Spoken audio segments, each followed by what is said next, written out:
యాగమిచ్చిన సర్వోన్నతుడు ఘనమైన తండ్రికి మొదటిగా లెక్కలేని నా కృతజ్ఞత స్తుతులు తెలియజేస్తూ ఈరోజు ఆరాధనకి కూడవలసిన నా సహోదరి సహోదరులు మీ అందరికీ క్రీస్తునామమున హృదయపూర్వక వందనాలండి. మరి ఈరోజు ప్రభు దినంగా ఆత్మతోనూ సత్యమతోనూ ఆరాధించే అవకాశాన్ని తండ్రి అయిన దేవుడు మనకు అనుగ్రహించి ఉన్నారు కనుక అది సంఘస్థులమైన మనం అందరం కూడా సద్వినియోగం చేసుకోవాల్సిన అవసరత బాధ్యత మనందరము కలిగి ఉన్నాం.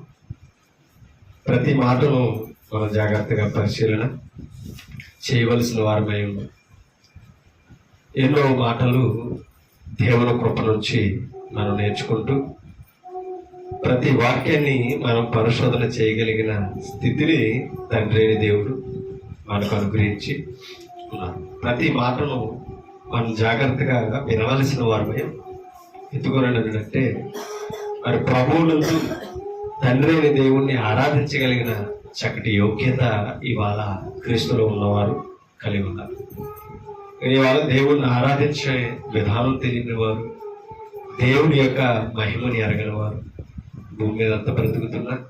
మరి దేవుడు తన పరిశుద్ధ గ్రంథము నుంచి దేవుడు అంటే ఆత్మయ్య ఉన్నాడని, ఆయనను ఆత్మతో సత్యముతో ఆరాధించాలని, ఆరాధించే వారిలో యథార్థత కావాలని దేవుడు వాక్యము ద్వారా మనందరినీ కోరుకోవడం అనేది దేవుని కృపను బట్టి మనం తెలుసుకున్నాం. అయితే ఈరోజు విలువైన సంగతులు పరిశుద్ధ గ్రంథాన్ని మనం పరిశోధన చేసి మరి ఆరాధనలో మనం పాలు పంపుడు పొందుదాం. ప్రార్థన చేసుకొని దేవుని యొక్క వాక్యంలోనికి మనం వెళతాం. ప్రార్థన. సర్వోన్నతుడు సర్వశక్తివంతుడు పరమందు ఆశీనుడు అయిన తండ్రి, మీ పరిశుద్ధమైన నామమును బట్టి లెక్కలేని మా కృతజ్ఞత స్తుతులు తెలియజేస్తాం. గడిచిన దినాలన్నీ వారమంతా మీ కృపను భద్రపరిచి మరలా ఈ ఆదివారం ప్రభు దినముగా ఆత్మతో సత్యముతో మిమ్మల్ని ఆరాధించే అవకాశాన్ని మరి మా అందరికీ సంఘము ద్వారా అనుగ్రహించినందుకు స్తోత్రం. మరి ప్రతి ఒక్కరు కూడా మరి ఆత్మతో సత్యముతో ఆరాధించే అవగాహన కలిగి ఉండే భాగ్యాలు తెచ్చారు. తండ్రి వాక్యానుసారంగాను యథార్థంగాను మిమ్మల్ని ఆరాధించగలిగిన స్థితిని ప్రతి ఒక్కరికి దయచేయండి తండ్రి. మీ మహిమను ఎరగిన వారు, అలాగే మీ వాక్యాన్ని గ్రహించిన వారు ఎలాగోలాగిన ఆరాధించే పరిస్థితులు ఇవాళ క్రైస్తవ వ్యవస్థ కొంతవరకు నడుస్తున్నాం, మేము చూస్తున్నాం. కానీ ఇవాళ క్రీస్తు ద్వారా మరి వాక్యానుసారంగాను మరి అలాగే వాస్తవంగాను ఆరాధించి మిమ్మల్ని మహింపరుచుకునే అవకాశాలు ఇస్తున్నారు. అటువంటి సత్య సంబంధమైన సంఘాన్ని ప్రతి ఒక్కరు కూడా తండ్రి గుర్తించి స్వీకరించి ఆ సంఘంలో ప్రవేశించి మరి ఆత్మతో సత్యముతో మిమ్మల్ని ఆరాధించుకునే యోగ్యత క్రీస్తు ద్వారానే కలుగుతుందని ప్రతి ఒక్కరు కూడా గుర్తించుకోగలిగిన అవకాశాలు దయచేసి కృప చూపించమని బలపరచమని, మాలో మీరుండి మాతో మీరుంటారని యేసుక్రీస్తు పరిశుద్ధమైన నామమును బట్టి ఈ ప్రార్థనలు వేడుకుంటున్నాం మా ప్రియ పరలోకపు తండ్రి. ఆమేన్. విలువైన దేవుని సంగతులు మనం నేర్చుకుంటాం. ఒక మాట మనం చదువుతాం.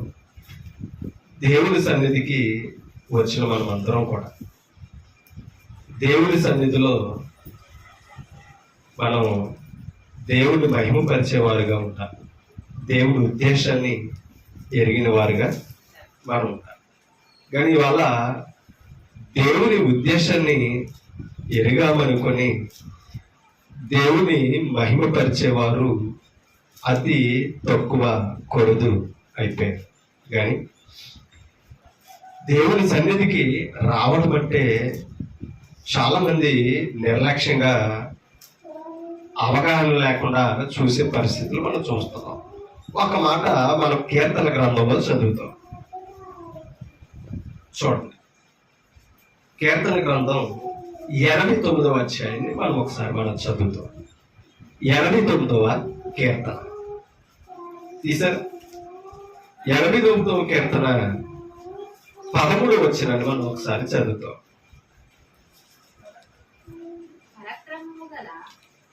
పరక్రమము గల బాహువు నీకు కలదు, నీ హస్తబలమైనది, నీ దక్షిణ హస్తము దేవుని గురించి చెప్పబడుతున్న వాక్యం. పరక్రమము గల బాహువు నీకు కలదు, ఎందుకంటే యుద్ధములో బలవంతుని పరాక్రమశాలుడు అని అంటారు. ఆ మాట ఇక్కడ దేవుడు పలుకుతున్నాడు. అంటే పరాక్రమశాలి అంటే ఉన్నత బలం కలిగిన వాడు దేవుడు. మన బలం బలహీనత. ఎవరి బలం? మన బలం బలహీనత. కానీ దేవుడు పరాక్రమశాలి. ఈ మాట నరుడు కూడా వాడబడింది. ఆది కాండంలోనికి మనం వెళ్తాం. ఆది కాండంలోనికి వెళ్ళి ఒక మాట మనం చదువుతాం. చూడండి, ఆది కాండము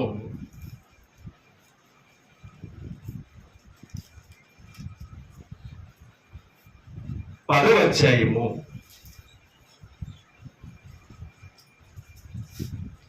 8వ వచనాన్ని చదువుతాం.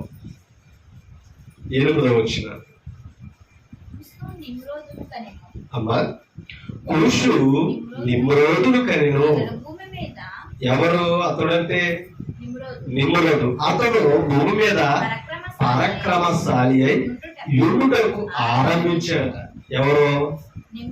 నిమ్రోదు అంట పరాక్రమశాలి అయి ఉండుటకు ఆరంభించాడు. అంటే పరాక్రమశాలి అన్న పదం ఆయనతోటే వాడబడ్డది. అంటే పరాక్రమశాలి అంటే అంత బలాన్ని ఇచ్చింది ఎవరు? నిమ్రోదికి దేవాది దేవుడే. కానీ అసలు పరాక్రమశాలి అంటే ఎవరట? కీర్తన చదువు మరలా ఒక కీర్తనకి. పరాక్రమశాలి గల, పరాక్రమము గల బాహువు నీకు కలదు, నీ హస్తము బలమైనది. ఎవరి హస్తం? దేవుని హస్తం. నీ హస్తము బలమైనది, నీ దక్షిణ హస్తము ఉన్నతమైనది. అంటే బలము కలిగిన దేవుడు సృష్టికర్త. అది మనం ఆలోచన చేయాలి.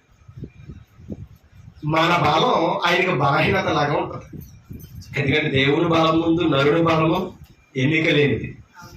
కానీ దేవుని బలహీనత కూడా నరుల బలం కంటే బలంగా లేదట. ఎవరి బలహీనత అంటే దేవుడు బలహీనుడు అని కాదు, కానీ దేవునికున్న బలహీనత నరుడు బలము కంటే బలము కలదట. చూద్దామా కొరింథీ పత్రిక, ఆ మాట మనకి కనబడుతుంది. మొదటి కొరింథీయులకు రాసిన పత్రిక 1వ అధ్యాయం 25వ వచనాన్ని చదువుతాం. దేవుని ఒక్క మాట, దేవునికి వెర్రితనం ఉంటుందా? దేవుని జ్ఞానం వెర్రితనం అని ఎవరు అనుకుంటున్నారు? లోకం అనుకుంటారు. ఓకేనా? అందుకనే ఆ లోకాన్ని ఉద్దేశించి దేవుని వెర్రితనము మనుష్య జ్ఞానము కంటే అది ఏది అంటే లోకం అనుకుంటుంది కదా దేవునికి వెర్రితనం అని. ఈ జ్ఞానం అంతా వెర్రితనం అని ప్రయోజనం కానిదని లోకం అనుకుంటుంది కదా. దేవుడు మాట్లాడతాడు. అసలు దేవుడికున్న వెర్రితనమే లోక జ్ఞానము కంటే జ్ఞానము కంటే. అర్థమైందా? ఒక మాట మీకు చూపిస్తాను, చూడండి. 18వ వచనాన్ని చదువుతాం. పౌలు మాట్లాడుతున్న మాటలు ఇవి. అంటే వార్త దేవుడి గురించి, అంటే సువార్త దేవుడి గురించి ఏర్పడింది. సిలువల గురించి అంటే అర్థం ఏంటి? ఆ సిలువ గురించి కాదు, సిలువ మీద త్యాగం చేసిన మహనీయుల గురించి. అమ్మా ఓకేనా? అంటే సిలువ అనే పేరు వస్తే ఎవరికి జ్ఞాపకం రావాలి? సింబల్ కాదు, క్రీస్తు జ్ఞాపకం రావాలి. ఆ సిలువ మీద రక్తం కార్చిన వాడికి జ్ఞాపకం రావాలి. ఆయన త్యాగం జ్ఞాపకం రావాలి. అది జ్ఞాపకం రావాల్సింది క్రైస్తవుడికి. మనకి జ్ఞాపకం వస్తే ఆ త్యాగాన్ని వివరించగల లోకానికి అర్థం కావాలి. అందుకే నా మాట చెప్తున్నాడు చూడండి. సిలువను కూర్చిన వార్త నశించుచున్న వారికి ఎవరికట? రక్షింపబడే వారికి కాదు. అంటే నేను రక్షణ పొందాలి ప్రభు ద్వారా అనుకున్న వారికి వర్తించి కాదు. ఇది నశించే వారికి. అంటే ప్రభు అంత గొప్పడు కాదు, శిలువ అంత గొప్పదేమి కాదు, తెలుసుకోవాల్సిన విషయమేమి లేదు అనుకుంటుంది కదా లోకం. ఎవరి విషయంలో? క్రీస్తు విషయంలో. క్రీస్తు శిలువ గురించి ప్రకటిస్తుంటే వెర్రితనంగా చూస్తుంది కదా లోకం. ఆ విషయంలో వారు ఎవరంటే తెలుసా? నశించేవారు. ఇప్పుడు నశించేవారు ఈ రక్షింపబడే జ్ఞానం ఎలా చూస్తున్నారని తెలుసా? వెర్రితనంగా చూస్తున్నారు. సిలువను గూర్చిన వార్త నశించుచున్న వారికి వెర్రితనము. అక్కడ పాయింట్ ఎట్లా చూడండి, పుట్టకి గాని, ఆ గానిలోనే ఉంది రక్షింపబడుచున్న మనకు అది దేవుని శక్తి. అంటే సిలువలో ఏ శక్తి ఉంది? దేవుని శక్తి. అంటే దేవుని బలం ఇచ్చేది సిలువే. నీకు అర్థమవుతుందా? అంటే ఓ సిలువ ఆ సింబల్ తయారు చేసుకుని మనం మెల్లేసుకుంటే శక్తి రాదు. ఆ వార్త విని దాన్ని అవలంబించాలి. అప్పుడు క్రీస్తు శక్తిలో మనం పాలిభాగస్తులం అవుతాం. ఎందుకంటే ఆయన మన బలము కంటే బలం కలిగిన వాడు కనుక. అసలు దేవుడు ఉన్నత బలం ఆయన త్యాగంలోనే కనిపించింది. అందుకే అన్నాడు, రక్షింపబడుచున్న మనకు దేవుని శక్తి. అంటే దేవుని శక్తి దేంట్లో ఉంది అమ్మా? సిలువను గురించిన వార్తలోనే. ఆ శక్తివంతుడు ఎవరు? క్రీస్తు. ఆయన ద్వారానే ఒక నరుడు శక్తివంతుడు కాగలడు, దైవ శక్తిని పొందగలడు. ఇప్పుడు అదే 25 వచ్చి ఇప్పుడు చదువుతాం. 25 వచ్చి దేవుని వెర్రితనం. ఒక మాట అర్థం చేసుకో, దేవునికి వెర్రితనం ఉందా? లేదు. ఎవరు అనుకుంటున్నారు? లోకం అనుకుంటుంది. ఈ స్వార్థ గాని ఈ సిలువ గాని పెద్ద విషయమేమి కాదు, వినవలసినంత జ్ఞానమేమి దీంట్లో లేదు, మనుషుడి గురించే కాదని క్రీస్తుని దేవుడిగా చూడవలసిన లోకం మనుషుడిగా చూపిస్తుంది. కారణం ఏంటి తెలుసా?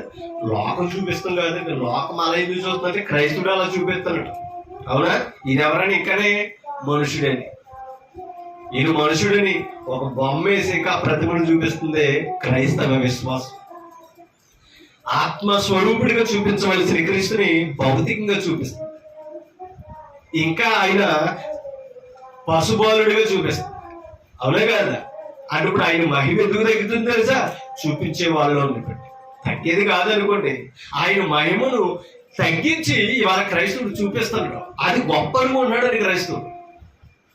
మనం చేస్తున్న క్రియల వలనే క్రీస్తు యొక్క ఉన్నత స్థితి అవమానపరచబడుతుంది. అందుకే అన్నాడు, దేవుని వెర్రితనము మనుష్య జ్ఞానము కంటే, అంటే లోక జ్ఞానమే గొప్పది అనుకుంటది కదా. అసలు ఆయనకున్న వెర్రితనం అనేదే లోక జ్ఞానము కంటే మించిన జ్ఞానం అంట. అది ఎవరు తెలుసుకోవాలి? లోకం తెలుసుకోవాలి. ఎందుకు తెలుసా? 21 వచనం చదువుతాం. దేవుని జ్ఞానానుసారముగా లోకము, అంటే లోకానికి కూడా ఏముంది? తన జ్ఞానం ఉంది. ఎవరి జ్ఞానం లేదు? ఎందుకు లేదు? అక్కడే చెప్తున్నాడు చూడండి. తన జ్ఞానము చేత. అంటే ఎలా తన జ్ఞానం గొప్పదైతే ఎవరిని ఎరగాలి? జ్ఞానం ఇచ్చినోడిని ఎరగాలి. కానీ లోకం ఏం చేస్తలేదు. అది మేమే జ్ఞానవంతులు, మేమే దేవుడు, మేమే గొప్ప అనుకునే పరిస్థితులు ఇవాళ వ్యవస్థలో లోకం నడిపిస్తుంది. ఎందుకంటే ఈ లోక అధికారంత గొప్ప, కానీ ఈ లోక జ్ఞానం దేవుడు ఎరిగినప్పుడే అది గొప్ప జరుగుతుంది. గుర్తించాలి. అంటే ఇప్పుడు ఎవరు బలవంతుడు చెప్పండి? 25 చూపు చదువుతాం మళ్ళా. దేవుని వెర్రితనము మనుషుల జ్ఞానము కంటే జ్ఞానము గలది, దేవుని బలహీనత మనుషుల బలము కంటే బలంగా. అర్థమవుతుందా? మనం బలవంతులేమనుకుంటున్నాం. నిమ్రోజులాగా కన్నులు పెరిగినోడు, నేను పరాక్రమశాలిని, నన్ను ఎదిరించగలిగిన వాడు, నన్ను ఓడించగలిగిన వాడు ఎవరున్నారని నేను అనుకోవచ్చు. ప్రతి క్రీడాకారుడు కూడా ఆలోచించవచ్చు. నైపుణ్యత కలిగిన వాళ్ళు ఉంటారు కదా. కానీ అసలే దైవ బలహీనత ముందు మానవ బలం ఎన్నికైనది కాదట. అందుకనే దేవుని బలహీనత, దేవునికి బలహీనత ఉన్నదని కాదండి, లోకం బలహీనత అనుకుంటది కదా.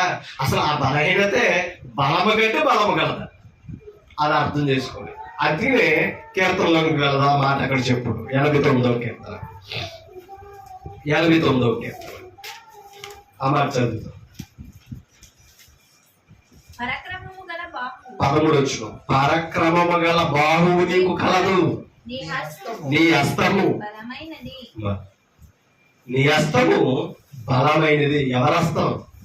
దేవుని హస్తం బలమైనది. చదువు. నీ దక్షిణ హస్తము ఉన్నతమైనది, నీతి న్యాయములు నీతి న్యాయములు నీ సింహాసనమునకు నీ సింహాసనమునకు ఆధారములు. అది కానీ ఈ నీతి న్యాయాన్ని ఏది ఆధారం చేసుకోదు, లోకం ఆధారం చేసుకోదు. కానీ దైవానికి కావాల్సింది ఏంటట? నీతి న్యాయం. అది అంత బలము కలిగినది. ఆలోచించాలి. ఆయన సింహాసనానికి ఆధారం ఏదంటే తెలుసా? నీతి న్యాయం. ఎందుకంటే మన స్థుతిలో మూలమును ఆయన ఏం చేస్తున్నాడని తెలుసా? ఆసీనుడు అవుతున్నాడు సింహాసనం మీద. అది స్థుతించే వారిలో మనలో ఏముండాలి తెలుసా? నీతి న్యాయము ఉండాలి. మన వ్యక్తిగతంగా, మన కుటుంబాల్లో, మన చేతి వృత్తులు ఏ పని చేసినా సరే నీతిని న్యాయాన్ని అనుసరించాలి. షడ్రకు, మేషకు, అబేద్నెగోలు మా విశ్వాసఘాతకమైన దేశంలో దానియేలు ఆమె విశ్వాసాన్ని ఏం చేసుకున్నారు? కాపాడుకున్నారు. ఎలాగా? నీతి న్యాయాలతో పరీక్షించారు, దొరుకుతారేమో అని. అవునా? ఆఖరికి రాజధర్మాన్ని కూడా, అంటే ఇంకొకటి ఏంటంటే భక్తి పరకంగానే కాదండి, భక్తికి ముందే పరీక్షించారు. ఎవరిని? దానియేలుని కానీ, షడ్రకును కానీ, మేషకును కానీ, అబేద్నెగోను. ఎందుకు తెలుసా? వీరు ఏదైనా అవినీతిలో దొరికితే రాజుకు పట్టేద్దామని చూశారు. వ్యక్తిగతంగా ఎక్కడ వారు దొరకలేదు కాబట్టి ఎక్కడ దొరుకుతారని ఊహించుకున్నారు తెలుసా? భక్తి మీద కొట్టాలని. ఎందుకు తెలుసా? ఇక్కడ ఏ అవినీతి వీరిలో దొరకలేదు. కానీ దేవుణ్ణి మార్చమని అంటే, ఇంకో దేవుడికి నమస్కరించమంటే కంపల్సరీ ఏం చేయరు? యూదుడు నమస్కరించడం. వీళ్ళు ఆ యెహోవా దేవుడు తప్ప ఇంకో దేవుడిని ఆరాధించరు కాబట్టి ఆరాధన విధానమే మార్చేద్దాం, దైవాన్ని మార్పించే స్థానాన్ని పెడదామని అనుకుని దైవికంగా కొట్టాలనుకున్నారు. ఎవరిని? ఈ నలుగురిని కూడా బబులోను రాజ్యంలో. కానీ ప్రాణాలైనా అప్పగించారు తప్ప కానీ శివసంచల విగ్రహం ముందు, ఆ రాజు ముందు శిరస్వంచలే. కారణం ఏంటంటే దైవ భక్తి అంత బలమ కలదండి. అది తెలుసుకోవాలి. దైవ భక్తిలో అంత బలం ఉంది. ఆ బలమైన దైవ భక్తిని ఆశ్రయించాలి. తెలుసా? ఒక మాట అక్కడ చెప్పుడు చూడండి. నీతి న్యాయాలు ఆయన సింహాసనమునకు ఆధారములు, కృపా సత్యములు నీ సన్నిధాన వర్తనులు. అంటే అర్థం ఏంటి? వర్తనులు అంటే అర్థం ఏంటి? ప్రవర్తించేది. అంతేనా అమ్మా? అంటే ఆయన సన్నిధిలో నడిచేవేవట? అక్కడే చెప్పాడు. కృప సత్యములు ఆయన సన్నిధిలో నివసించేవట. సన్నిధి అంటే అర్థం ఏంటి? దేవుడు ముందున్నదే సన్నిధి. ఇప్పుడు దేవుని సన్నిధిలో ఏమి నివసిస్తున్నాయట? కృప సత్యములు. ఇప్పుడు యోహాను సువార్తలోకి వెళ్తే కృపా సత్యాలు ఎవరి ద్వారా కలిగినాయి అంటాడు? యేసుక్రీస్తు ద్వారా. అర్థమవుతుందా? అప్పుడు దేవుని సన్నిధిలో సన్నిధాన వర్తనలు ఎవరు అనుకుంటున్నారు? క్రీస్తే. ఆయన ముందున్నది ఎవరు అనుకున్నారు? క్రీస్తే. దేవుడు ముందంటే క్రీస్తే. అది అర్థం చేసుకో. అంటే ఇప్పుడు దేవుడు ముందుకు రావడానికి కారణం ఎవరు అనుకుంటున్నారు? మనం క్రీస్తే కారణం. దేవుడు ముందు నివసించేవాడు ఎవరు తెలుసా? క్రీస్తు. క్రీస్తు ద్వారానే దేవుడు ముందుకు మనం తేబడ్డాం. దేవుడు ముందుకు వచ్చే అర్హత మనకే లేదు. ఎందుకు లేదు తెలుసా? ఒక మాట 51వ కీర్తనలోనికి వెళ్తాం. ఎందుకు లేదు చెప్తున్నాడు. 51వ కీర్తన తీసారా?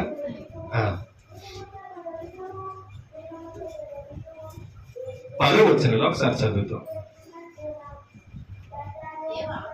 దేవా నాయందు శుద్ధ హృదయము. అది మన హృదయాలు ఎలా ఉండాలి? దావీదులో శుద్ధత దూరమైంది కాబట్టి చెప్పుకుంటున్నాం. దావీదులో పాపం ప్రవేశించింది కాబట్టి ఆయన బ్రతుకును శుద్ధి చేసుకోమని దేవుడిని అడుగుతాడు. ఒక మాట అర్థం చేసుకున్నాడు. మనలో మలినం ఉంటాం. మనుషులు పాపాలతోటే బ్రతుకు. కానీ దేవుడికి దూరం అయితే పాపం తీసుకునే శక్తి మనకు సరిపోతుంది. పాపాలతో దేవుని సన్నిధికి వస్తామన్నా మనకి శక్తి సరిపోతుంది. కానీ పాప విమోచన జరగాలి, పాపం తొలగించుకుని దేవుని ముందు శుద్ధులుగా కూర్చోవాలంటే అసలు ఆయన ముందుకు వస్తేనే సాధ్యం. అది తెలుసుకోవాలి. నాలో లోపాలు ఉన్నాయండి, అవన్నీ వదిలేసి వస్తానంటే ఎలా వదులుతాం? నేను వదిలించుడు లోకంలో ఎక్కడున్నాడు? ఇంకా టైం ఉందండి వస్తానని అంటే టైం ఎప్పుడు ఉంటుంది? నువ్వు అనుకున్న టైం ఏది? అసలు నువ్వు అనుకున్నంత కాలం టైం ఆయన ఇవ్వాలగా. అవునే కదండి మనం మారాలంటే. అంటే సమయాన్ని, కాలాన్ని, జీవితాన్ని మనం వృధా చేసుకుంటున్నాం. ఎప్పుడూ మారదాం, ఏదో సంఘటన జరిగా కొద్దాం అని మనం ఏం చేస్తున్నామంటే ఉన్న అవకాశాన్ని చేసుకుంటాం. కానీ దావీదు తన పాపాన్ని, తన లోపాన్ని తెలుసుకుని దైవ సన్నిధిలో ప్రాధాన్యపడుతున్నాడు. దేవా, నా యందు శుద్ధ హృదయము కలుగజేయుము, నా అంతరంగములో స్థిరమైన మనసును. అంటే మారవలసిందేది అంతరంగం. అవునా? మన వస్త్రధారణ, మన మాట తీరు, ఇవి కాదని మారడం. ముందేది మారాలంట? అంతరంగం మారాలి. మన హృదయము, మన లోపలున్న భావము మారాలట. కానీ మనం ఏం చేస్తూ ఉంటామంటే దేవుడి దగ్గరికి వచ్చినప్పుడు ఈ పై రూపాన్ని మనం మార్చుకోవడానికి, అలంకరించుకోవడానికి చూస్తాం. అవునే కదా? అందుకనే పేతురు పత్రికలో కూడా అపోస్తుడైన పేతురు గారు అని అంటాడు, ఏమని? మీ అంతరంగ స్వభావం మీకు అలంకారంగా ఉండాలి.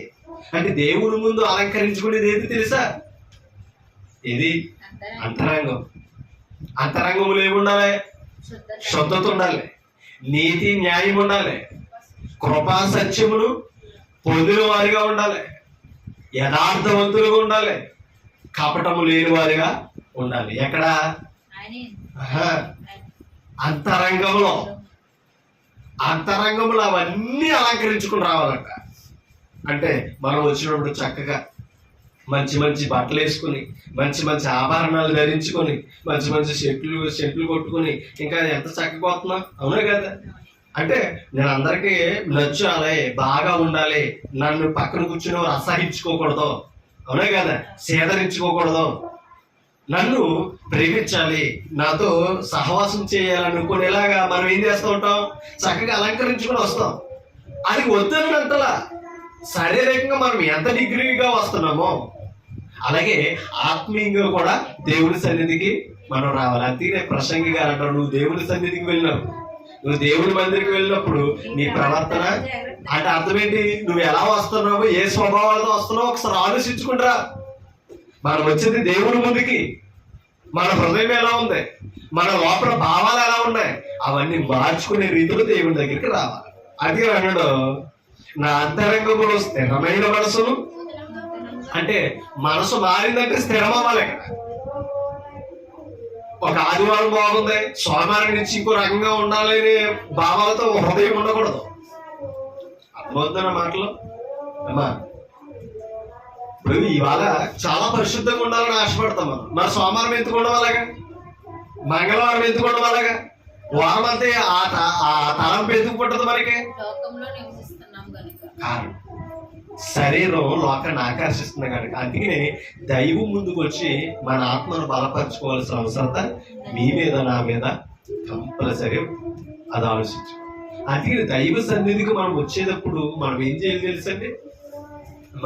మన ప్రవర్తన జాగ్రత్త చూసుకుంటూ మన అంతరంగములో శుద్ధ హృదయము ఏర్పడేలా మనం రావాలి.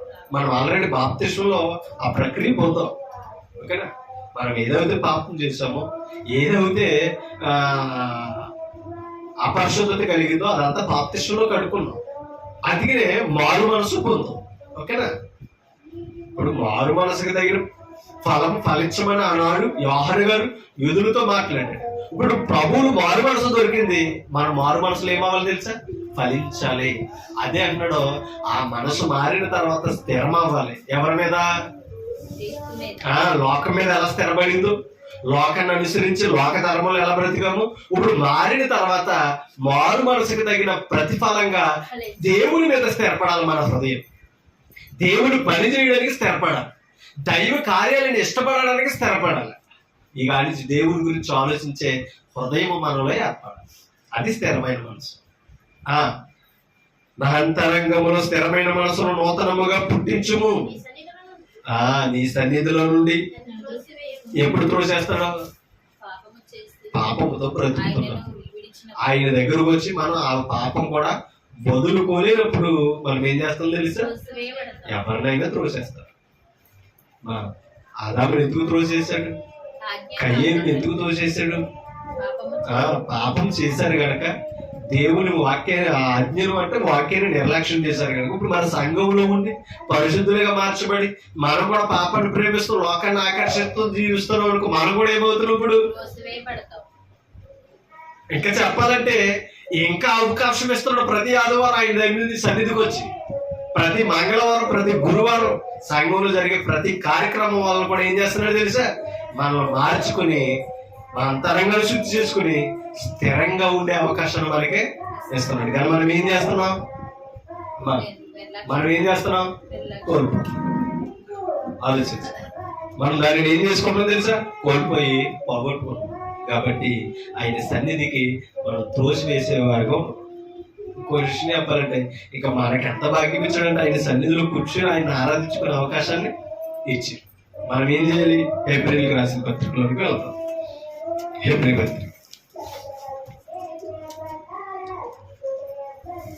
పత్రిక ఆ మాటలో మనం జాగ్రత్తగా పరిశీలన చేద్దాం. ఒకసారి 10వ అధ్యాయం ఏప్రిల్ పత్రిక తీసారు. 10వ అధ్యాయము ఒకసారి 21వ వచనం నుంచి చదువుతాం.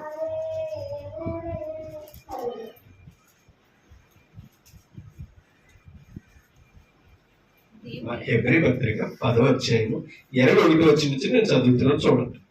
దేవుని ఇంటి పైన మనకు గొప్ప యాజకుడు ఉన్నాడో, అంటే దేవుని ఇంటి పైన ఎవరున్నారట? యాజకుడు ఉన్నాడు. అప్పుడు దాకా యాజకులు ఎవరు? లేవీయులు. పాత నిబంధన ప్రకారంగా, ధర్మశాస్త్ర ప్రకారంగా. ఇప్పుడు కొత్త నిబంధనలో ప్రధాన యాజకుడు ఎవరు? యేసుక్రీస్తు. ఓకేనా? గొప్ప ప్రధాన యాజకుడు. ఇప్పుడు చాలా మంది పదం తీసుకుని ఆయన ప్రధాన యాజకుడే, ఎవరు కాదు ఎలా మాట్లాడుతున్నారు. దేవుడు ప్రధాన యాజకుడికి ఎందుకు నిలబడ్డాడు? ప్రతి ప్రధాన యాజకుడు కూడా రక్తాన్ని సిందించడం లేదా? పాత నిబంధనలో ఎవరి రక్తం అది? అంతే కదా, వారి రక్తం. కానీ ఈ ప్రధాన యాజకుడు తన స్వరక్తముతో ఎబ్రీ పత్రిక అంతా చెప్పాడు, తన పరిశుద్ధమైన రక్తాన్ని దారబోసాడు. ఎందుకు తెలుసా? అక్కడ మాట్లాడుతాడు, చూడండి. దేవుని ఇంటి పైన మనకు గొప్ప యాజకుడు ఉన్నాడు కనుకను. అటువంటి యాజకుడు ఉన్నప్పుడు మన మనసులో ఏముండకూడదట? కల్మషం. అంటే ఎక్కడ అన్నాడు? మనసు అంటే అంతరంగం, మర్చిపోకూడదు. అవునా? అంతరంగంలో ఏం పుట్టించమన్నాడు దావీదు?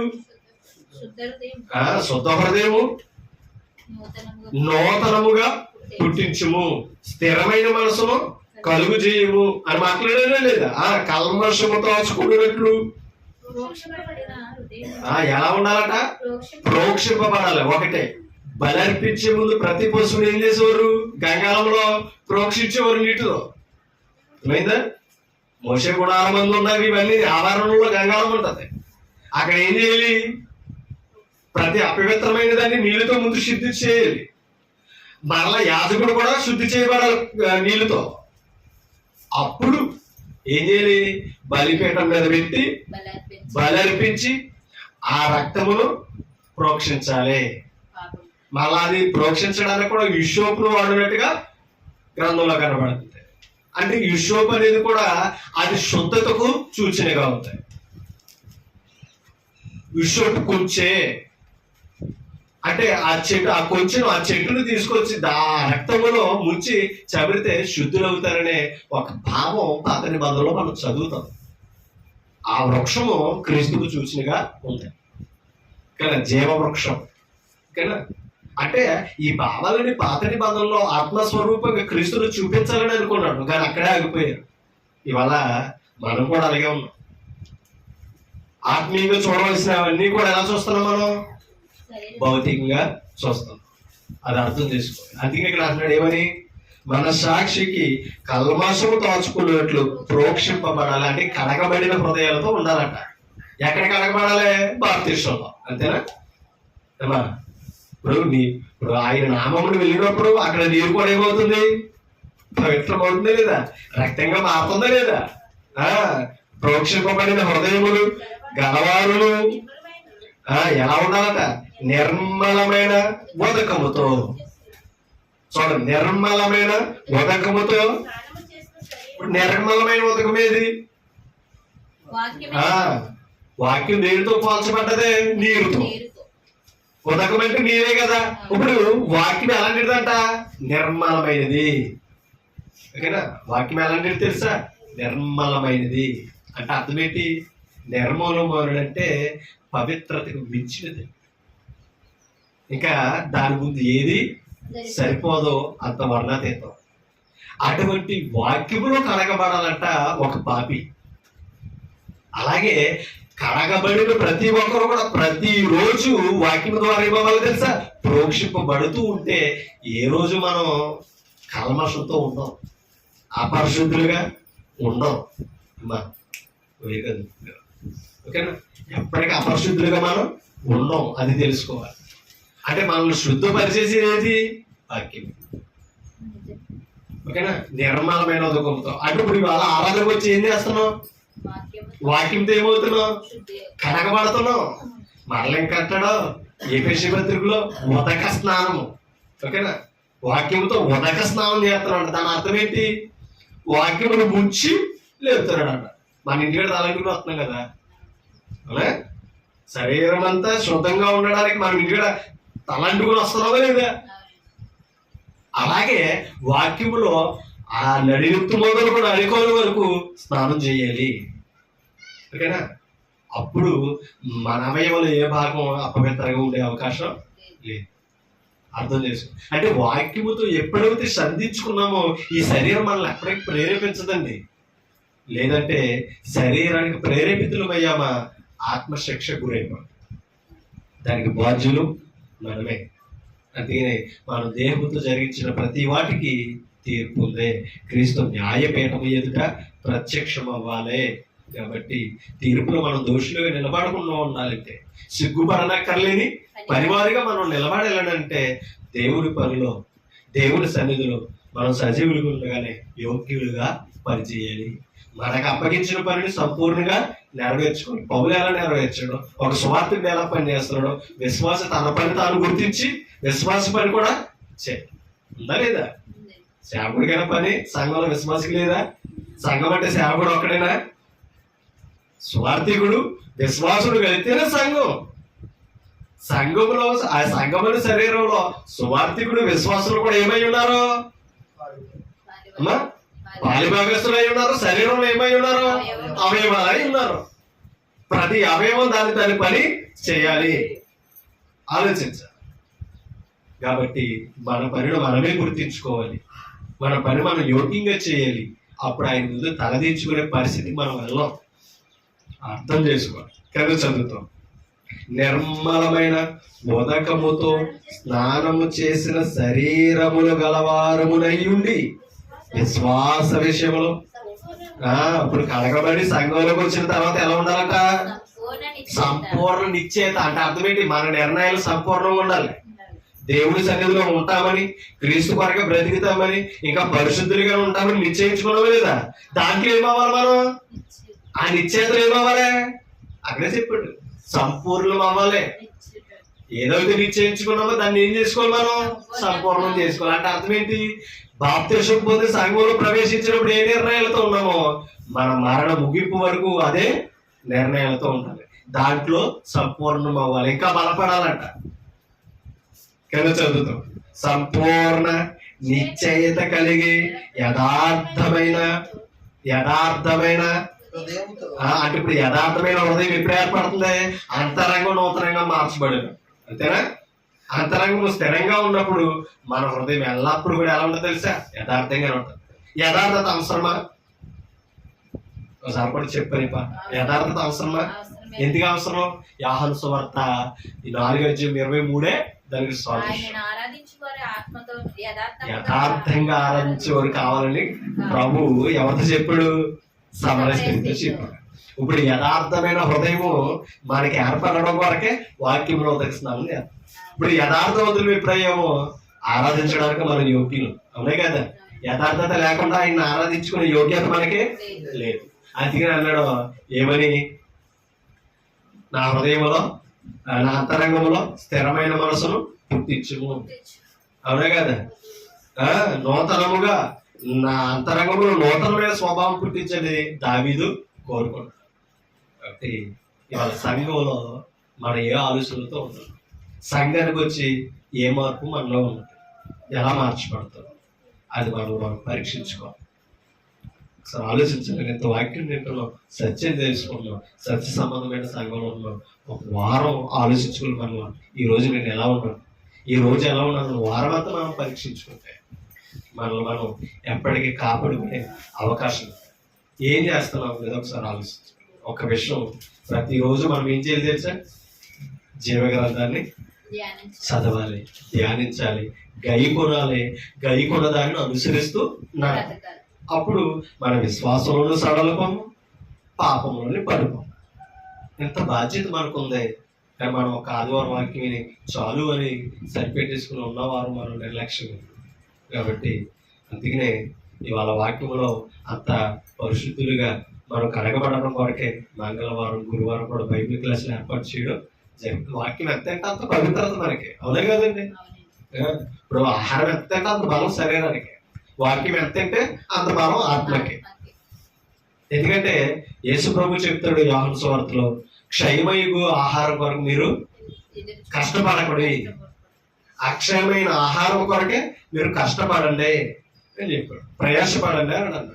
అక్షయమైన ఆహారం వాక్యం. ఆ వాక్యం సంఘంలో జరుగుతుంది. ఆ సంఘంలో పని కొరకు మనం కష్టపడాలి. కింద చదువు. యథార్థమైన హృదయముతో మనము దేవుని సన్నిధానములకు, అది ఇప్పుడు ఎలా రావాలంటే సంఘానికి, అది ఈ యథార్థత ఎప్పుడు కాపాడుకోవాలి? వారం అంతా ఇక్కడ కాపాడుకోవాలి, లోకంలో కాపాడుకోవాలి. ఏ యథార్థమైన హృదయంతో వారి ఎలా ఆరాధించుకుని వెళ్ళామో రేపు మన దేవుని సన్నిధికి వచ్చాక కూడా ఆ యథార్థమైన హృదయంతో రావాలి. అందుకని నీ ప్రవర్తన లోకంలో ఎలా ఉన్నదో చూసుకో, దేవుని సన్నిధికి ఎలా వస్తున్నావో ఆలోచించుకో. నీ మీద ఉంది, నా మీద ఉంది. ప్రతిరోజు పరిపూర్ణులుగానే ఉండాలండి. ఉండాలి ఏంటంటే ప్రతిరోజు వాక్యంతో మనం పెప్పారాలి, వాక్యముతో నివాసం చేయాలి, వాక్యముతో మనం సమయాన్ని గడపాలి. స్నేహితులతో ఎలా గడుపుతున్నావు, బంధువులతో ఎలా గడుపుతున్నావు, కుటుంబంతో ఎలా గడుపుతున్నామో కనీసం ఏదో ఒక సమయాన్ని రోజు మన వాక్యంతో గడిపితే దేవుని మర్చిపోయే స్థానానికి మనం వెళ్ళాం. కాబట్టి మనం ఆయన సన్నిధి అనువార్తలుగా ఉందాం. ఒక మాట చదివి నేను ముగించేస్తాను. చూడండి, ఇదే హెబ్రీ పత్రిక 4వ అధ్యాయం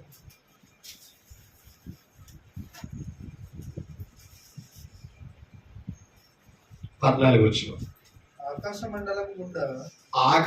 మండలము గుండా వెళ్ళిన దేవుని కుమారుడైన యేసు అను గొప్ప ప్రధాన యాజకుడు.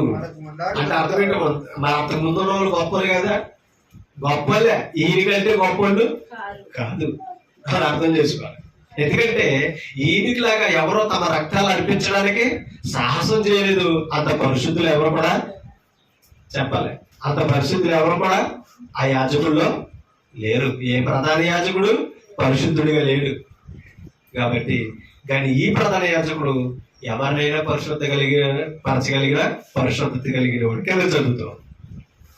ప్రధాన యాజకుడు, గొప్ప ప్రధాన యాజకుడు మనకున్నాడు గనుక మనము ఒప్పుకున్న దానిని, ఏదైతే ఒప్పుకున్నామో బాప్తిస్మంలో దానిని ఏం చేయాలట? యేసుక్రీస్తు దేవుడు కుమారుడని నమ్ముచున్నాను, యేసుక్రీస్తు దేవుడు కుమారుడని విశ్వసించుతున్నాను, యేసుక్రీస్తు దేవుడు కుమారుడని ఒప్పుకొనుచున్నాను. ఒప్పుకున్నాం లేదా బాప్తిస్మంలో? ఒప్పుకొని లేకుండా ఇచ్చేయాలి మనకి బాప్తిస్మం. మనం ఒప్పుకున్న తర్వాత స్వార్థకుడు బాప్తిస్మం ఇచ్చాడు. స్వహస్తగా మన పాపాలు ఒప్పుకున్నాం. యేసుక్రీస్తు ఎంత గొప్పవాడో ఒప్పుకున్నాం. దానిని గట్టిగా ఏం చేయాలంట? పట్టుకోవాలి, చేపట్టాలి. అలా పట్టుకుంటేనే విశ్వాసాన్ని పౌలు వలె కాపాడుకోవాలి. అవునా? నా పరుగు కడముట్టించాను, నా విశ్వాసాన్ని కాపాడుకున్నానంటే పౌలు అన్నాడా లేదా? మరి అలా ఎందుకు కాపాడుకోలేకపోతున్నాం మనం? కారణం పట్టుకోవడంలో బలహీనలు అయిపోయాయి. మనకు బలం సరిపోతుంది. కానీ యేసుక్రీస్తు ఎవరనుకున్నాం? బలవంతుడు. ఆయన బలహీనత నరుల బలము కంటే బలము కలది. ఆ బలం ఎక్కడ ఉన్నదని చెప్పుకున్నాం? సువార్తలు. రక్షింపబడుతున్న మనకి అది దేవుని శక్తి అయి ఉందే. కాబట్టి ఆ శక్తిని ఆశ్రయించిన వారిగా మనం ఉంటాం. శక్తిని ఆశ్రయించాలి. కింద ఇంకో మాట నడుచుకుంటే 15 మన ప్రధాన యాజకుడు మన బలహీనతల యందు మనతో సహానుభావము లేనివాడు అంటే అర్థం ఏంటి? పాత నిబంధనలో ఉన్న వాళ్ళు శరీరంగా ఎలా పరీక్షింపబడ్డారు, ఈయన పరీక్షింపబడ్డాడే లేదా? వాళ్ళు ఎలా హింసలు పొందారు, ఈయన హింస పొందాడే లేదా? మనకి ఏ బలహీనత ఉందో ఈయన ఆ బలహీనతలే శరీరంలో అనుభవించాడు. దేవుని కుమారుడు కదా, వచ్చాడు, ప్రాణం పెట్టాడు, వెళ్ళిపోయాడు. అవునే కదా? అనడానికి ఏమీ లేదు. 33.5 సంవత్సరాలు ఒక మానవ జీవితాన్ని భూమి మీద అనుభవించాడు దేవుడు. ఎందుకంటే ఒక మానవుడు ఇవన్నీ జయించి దేవుని దగ్గరికి ఎలా చేరాలో ప్రతి వారికి మాదిరి అయ్యేవాడు క్రీస్తు. అదే మాదిరిలో అపోస్తలులు తమ జీవితాలను కాపాడుకున్నారు. అదే మాదిరిని సంఘం నిలబెట్టుకుని ఆదిమ సంఘం నిలబడ్డది. ఇవాళ ఆ సంఘంలో వార్త మనం చదువుతున్నప్పుడు, ఆ సంఘం కొరకు ప్రాణం పెట్టిన అపోస్తలుల జీవితాలు చదువుతున్నప్పుడు మనం దృఢపరచుకోవాలి. నేనెందుకు ఉండకూడదు ఇలాగా? నాకు అప్పగించబడిన సంఘములో నాకు అప్పగించబడిన యోగ్యత నేను ఎందుకు కాపాడుకోకూడదన్న పట్టుదలతో మనం సాధించినప్పుడే మనం కూడా ఇంకొకరికి మాదిరమయ్యే అవకాశం రేపు లే అవకాశం. కానీ అసలు లోకానికి కాదు, కుటుంబాలకైనా మనం మాదిరి అవ్వాలి. మన కుటుంబాలైనా మనం చూసుకుని మారాలి. అటువంటి మాదిరికి రావాలి మనం. ఆ బాధ్యత మన మీద ఉంది, ఎవరి మీద లేదు. అవునా కదా? కింద చదువుతాం.